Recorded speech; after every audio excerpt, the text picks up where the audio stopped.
Saludos a todos, bienvenidos al Congreso Educativo sobre Métodos de Investigación. Mi nombre es Normaí Rivera Hernández y soy estudiante del programa doctoral en Liderazgo e Instrucción en la Educación a Distancia de la Universidad Interamericana en Ponce. Durante este congreso estaremos hablando, como indiqué, de los distintos modelos de investigación. El tema que a mí me corresponde abordar es el estudio experimental.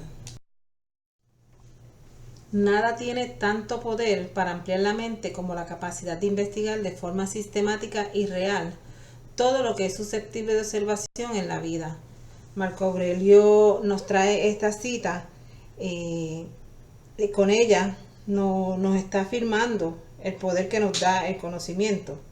La investigación es uno de estos guías que nos va a llevar al verdadero conocimiento. Dicho esto, comenzamos con los objetivos.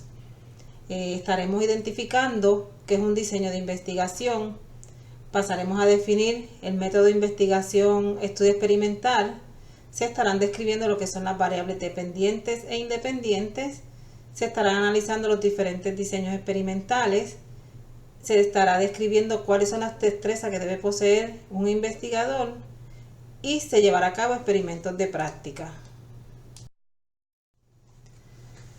Existen varias maneras de investigar experimentalmente, llamados diseños experimentales.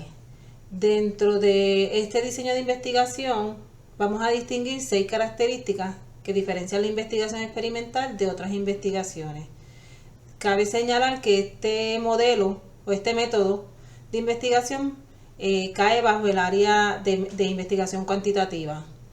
Dentro de las características más importantes que podemos mencionar, se encuentra la equivalencia estadística de los sujetos de diversos grupos normalmente formados al azar, además de la comparación de 2 o más grupos o conjuntos de condiciones. También tenemos la manipulación directa de una variable independiente, la medición de cada variable, el uso de la estadística inferencial, aparte de que este diseño permite un control máximo de variables extrañas. La investigación experimental es el procedimiento más indicado para investigar relaciones de causa y efecto, pero a la vez tienen las desventajas de ser artificial y restrictivo. Existen diferentes maneras de investigar. La investigación experimental se ideó con el propósito de determinar con la mayor fiabilidad posible las relaciones, como mencionamos, de causa y efecto. Babi menciona que el término experimento tiene al menos 2 acepciones, una general y otra particular. La general se refiere a elegir o realizar una acción y después observar las consecuencias. La investigación experimental se ha ideado con el propósito de determinar con la mayor confiabilidad posible, como mencionado anteriormente, las relaciones de causa y efecto, para lo cual uno o más grupos llamados experimentales se exponen a los estímulos experimentales y los comportamientos resultantes se comparan con los comportamientos de ese u otros grupos llamados grupos de control que no reciben el tratamiento o estímulo experimental. Creswell y Reichard llaman a los experimentos estudios de intervención porque un investigador genera una situación para tratar de explicar cómo afecta a quienes participan en ella en comparación con quienes no lo hacen.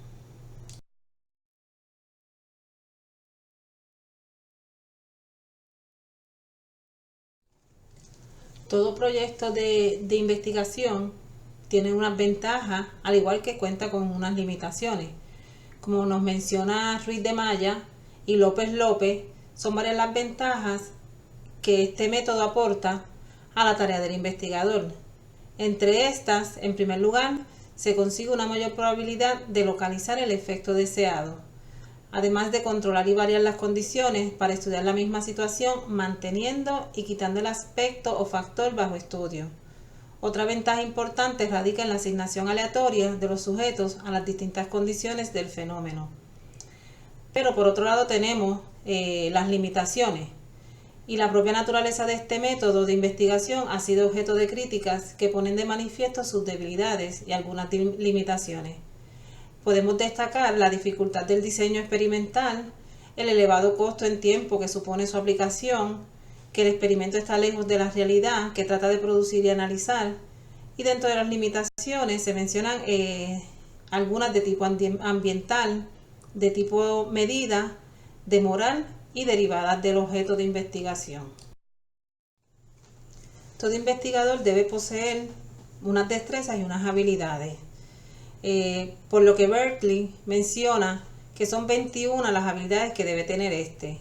Al ser una propuesta tan extensa, siendo esta muy interesante pero muy difícil de recordar, Partington propone un modelo más simple y comprensible y divide las competencias en 3 grupos. Dentro de estas está la competencia sobre filosofía y epistemología, la competencia sobre proceso de investigación y las competencias sobre técnicas de investigación. Además, un investigador debe poseer excelentes destrezas de comunicación, tanto verbal como escrita, ser sumamente responsable y tener gran dominio de los programados en computadora para poder llevar a cabo luego la transcripción y producción del informe final.